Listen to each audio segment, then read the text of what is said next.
What's up, y'all? It's your boy eBay Fight Predictions in the building, and this is your top UFC fights of 2022. And I'll say it again, Merry Christmas, y'all. You already know. I told y'all I was gonna get all these videos done today, and yeah, I'm gonna get all these goddamn year-end award videos done. And I think that's about it for the rest of the year, right? Or I might have another video. I might have some New Year videos to make.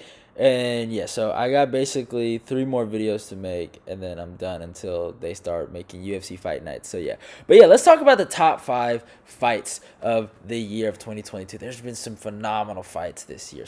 Honestly, some phenomenal fights, and man, it was hard to pick, but I went with the fights that I really enjoyed, that I thought were like either 25-minute master classes or just drag out wars, or just phenomenal fights, where it was back and forth and there was just real hurdles to be overcome, and just everything, just Rocky-like moments. That's all I could say. You know what I'm saying? But hey, it is what it is. Let's talk about it. We got to go with number 5, Arman Tsarukyan versus Matsu Gamrot. I felt like this fight was the best grappling fight out of all these fights. This showed the best grappling, and this is what grappling should look like, in my humble opinion. And that's what made this fight so great, was just the high pace kind of back and forth grappling that we saw in this fight, and it was so fun to watch, seeing these guys go back and forth. It was such a close fight, and obviously the decision is what made this fight so great, seeing all the Arman fanboys cry.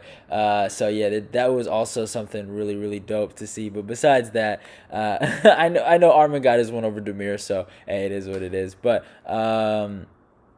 it was really, really a great fight, and I really enjoyed it. So yeah, I had that at number 5. At number 4, I went with Michael Chandler versus Dustin Poirier. This was a phenomenal fight. These guys went to war.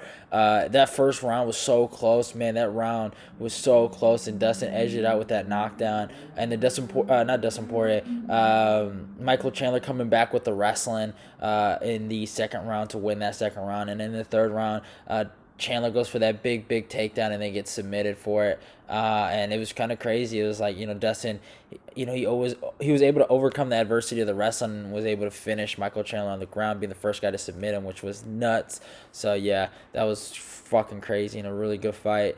So I got that at number 4. At number 3, I went with Nate Landwehr versus David Onama, man. And this fight, in terms of action, might be the best fight of the year. These guys legit killed each other in there. It was just a drag out, crazy fucking war, and they were just going back and fucking forth. And David Onyema was gassing out, and Nate Landwehr was putting it on him. And then I thought Nate was gonna completely destroy him, and then David Onyema kind of hurts him near the end. It was fucking nuts, man. Like that, I remember that card. UFC San Diego was just insane, bro. It was an insane card, and yeah.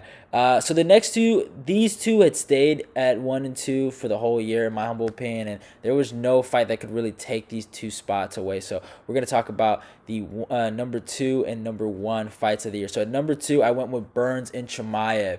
And the reason why I went with Burns and Chimaev over the other 3 at number 2 is because of the stakes, how good the fight was, and the level of competition. Obviously, Dustin Poirier versus Michael Chandler is a high-level fight. Those guys are top guys. But Chimaev, he was in the come-up. He had so much hype.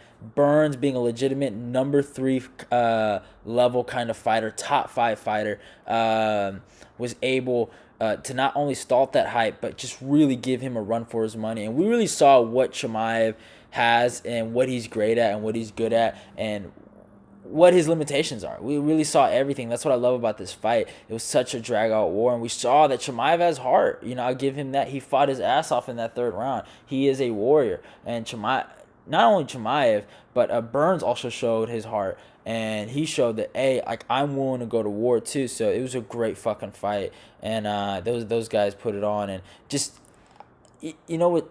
And what I love about it was, before the fight happened, a lot of people were thinking it was going to be a quick finish for Chimaev. And the fact that Burns was able to give Chimaev some good work, you know what I'm saying, and make him work for that fight, it was fun. That was also another thing, the shock factor of the fight being that good, you know what I'm saying. And at number 1, I had to go with Yuri Prochazka versus Glover Teixeira. This fight was insane. These guys literally went to war, and I was in shock. Like, what the fuck? They are just going back and forth, man, and it won't stop. And it was like Glover would be winning, then Yuri would be winning, then Glover would be winning, then Yuri would be winning, then Yuri getting out of submission attempts, and then Glover putting him back in submission. Then Glover hurts him in the 5th round, and he goes for the dumbest guillotine of all time, and then he gets on top, and then somehow Yuri gets on top, and he submits Glover, and it was literally the saddest moment. It was just like that, like dot, dot, dot. It was insane, and it was a crazy fight, and I enjoyed every second of it. But yeah, it is what it is. That's my fight of the year. Those guys put it on. They showed Japan how it's done. So yeah, it is what it is. But hope you guys enjoyed my little video. I'll be coming out with another video probably in 30 minutes later. But yeah, it is what it is. It's your boy Eben. I'm out of here. Love y'all and goodbye.